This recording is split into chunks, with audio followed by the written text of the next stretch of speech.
It's nice to get out here in a bit of solitude and get some fresh air, get away from all the city noise and all the traffic, really get to see a little bit of nature. My hair gets soft, skin clears up. We really get out here to just be in the quiet. The Roan Highlands are renowned for the beauty. There's not a lot of development within eyesight at the top of the mountain. There's not many places like that left. When you're up in the highlands, you can look back and see where you've been and look in front and see where you're gonna go. And a lot of times when you're hiking in the woods, you don't get that same sense. We live in the city, and so that's already all overtaken. And to be able to come up here and have some place to go, if we don't have this wild space, we're gonna be lost as humans. The Appalachian Trail is over 2,000 miles long.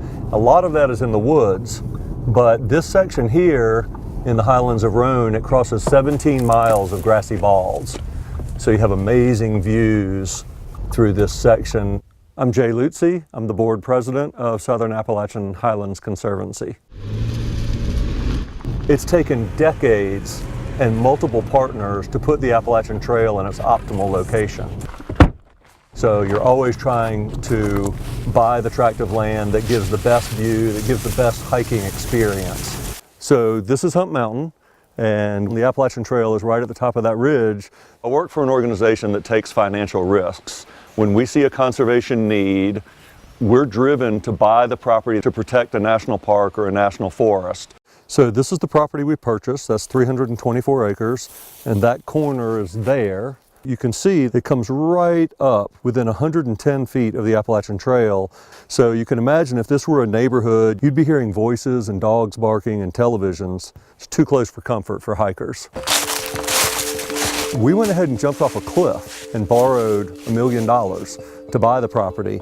And Land and Water Conservation Fund will reimburse us for that loan. So the Land and Water Conservation Fund is a 53-year-old program that is funded by offshore oil and gas revenues. My name is Tom Kors with the Nature Conservancy that use that federal revenue source to conserve lands within the United States. The Land and Water Conservation Fund expired in September despite broad bipartisan support in both the House and the Senate, and that's what we're trying to fix right now. We're trying to reauthorize and fully fund LWCF so that the next generation of Americans can go out and see some of these spectacular vistas while they still exist. You really only get one chance at it. Once you let people into this space and really develop it, you can't really go back. Tennessee is a magnet for outdoor recreation. It generates $21 billion annually that contributes to the economy, and there are 188,000 jobs connected to outdoor recreation in the state of Tennessee. The Appalachian Trail is a huge asset to pretty much every community that we have around here. It's not just about enjoying your assets, but you also need to provide for it too. So you need to be able to provide the food these people might need coming in off the Appalachian Trail. They need to replenish their packs, or they just want to sleep in a nice bed for one night. We need to take what we have and go with it because there's so much to offer in this region. This is a blaze. This is what you follow down the AT to keep you straight on where you're going. Betty, what do you feel about the overnight in the cold weather? I think the shelter's going to be very cold. If there was more development and if the appeal to be out on the Appalachian Trail were to fall, it would definitely hurt any business, especially ours. Yeah, it's very important to protect the areas around here.